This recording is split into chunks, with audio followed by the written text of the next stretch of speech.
Hello दोस्तों, Manju Hindi story में आपका स्वागत है। आज की कहानी है जीवन साथी। जूड़े बेचने वाली लड़की जो कि आज की तारीख में मेरी पत्नी, मेरी जीवन संगिनी है।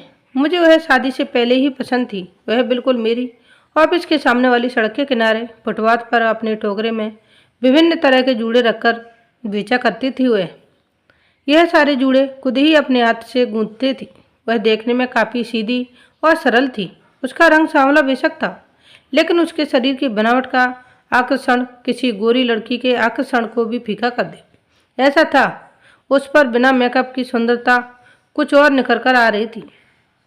यह उसका आकर्षण या उसके प्रति मेरे मन में प्यार की कोई भावना ही थी कि मैं उसको नज़दीक से देखने की चाह में एक जोड़े जूड़े हर दिन खरीद लेता था, जबकि उसे लगाने वाली मेरे फ्लैट में कोई थी ही नहीं। और होती भी कैसे, क्योंकि अभी तक मुझे कोई ऐसी लड़की मिली ही नहीं कि जिसे मैं अपनी जीवन संगिनी बना सकूं। उससे इसी तरह से जूड़े खरीदते खरीदते मुझे पूरे 2 साल हो गए, लेकिन बात और सारी सिचुएशन वहीं की वहीं। मैं उससे जूड़े खरीदता, वह भी मुझे जूड़े पकड़ा कर पैसे ले लेती। वैसे अब मुझे थोड़ा सा ये एहसास जरूर होने लगा था कि उसे भी मेरी इस चाहत का कुछ कुछ एहसास है, लेकिन फिर भी वह चुप है। शायद इसका कारण उसकी और मेरी आर्थिक स्थिति, या फिर आज की अल्ट्रा मॉडर्न लड़कियों की तरह से उसके स्वभाव का ना होना हो। यूज एंड थ्रो का प्यार ओढ़ और छोड़ देती हैं। फिर एक दिन मुझे लगा कि कहीं मैं इससे अपने दिल की बात कहने में इतना देर ना कर दूं कि इसकी शादी कहीं और तय हो जाए और मैं किसी आशिक की तरह हर दिन ऑफिस से छूटने के बाद सड़क के फुटपाथ पर की तरफ ऐसे तड़प कर देखूं जैसे किसी फिल्म में श्री ने अपनी फरियाद की तरफ देखा था। और मेरे दिल से निकले हाय, कभी मेरी यही मोहब्बत जूड़े बेचा करती थी। मेरी महबूब, मेरी जूड़े वाली लड़की, जिसे मैं टूटकर चाहने के बावजूद केवल इसलिए खो बैठा कि उससे अपने दिल की बात ना कह सका। इसीलिए आज मैं अपने फ्लैट से ही ये सोचकर निकला था कि ऑफिस से छूटते ही हमेशा की तरह उसे जूड़े खरीदूंगा और उसे पैसे देने से पहले ही अपने दिल की सारी बातें कह दूंगा।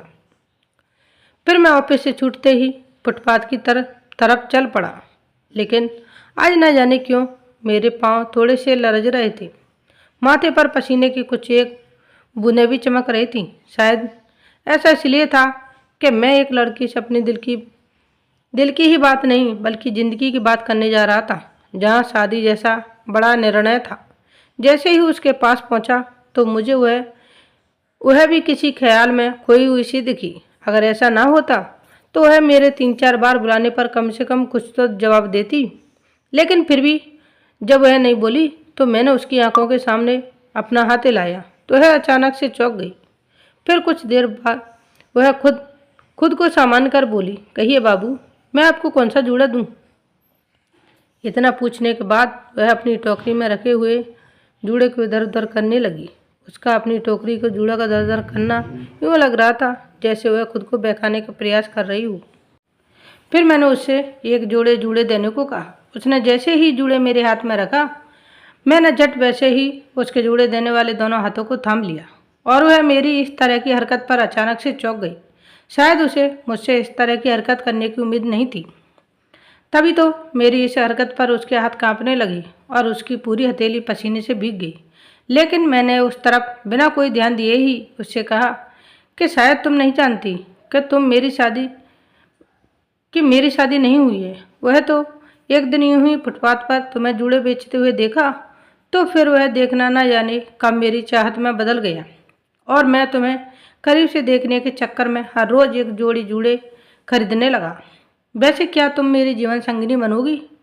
क्या मैं तुम्हें स्वीकार हूँ? यदि हाँ, तो तुम मेरे इस खरीदे हुए जूड़े को कबूल कर लो।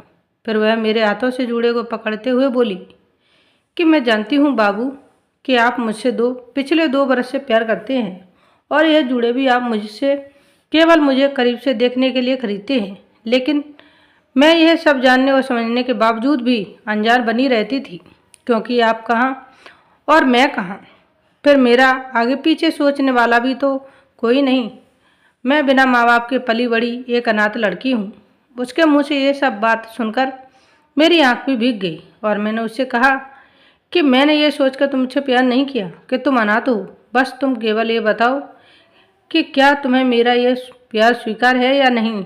तो उसने भी रोते हुए कहा कि मुझे आपका ये प्यार स्वीकार है, और साथ ही मैं आपको ये भी यकीन दिलाती हूँ कि मैं कभी भी नहीं बदलूंगी।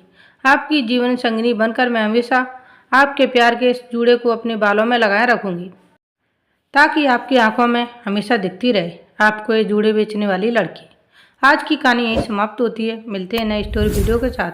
Thanks for watching. Please like share and subscribe. धन्यवाद दोस्तों।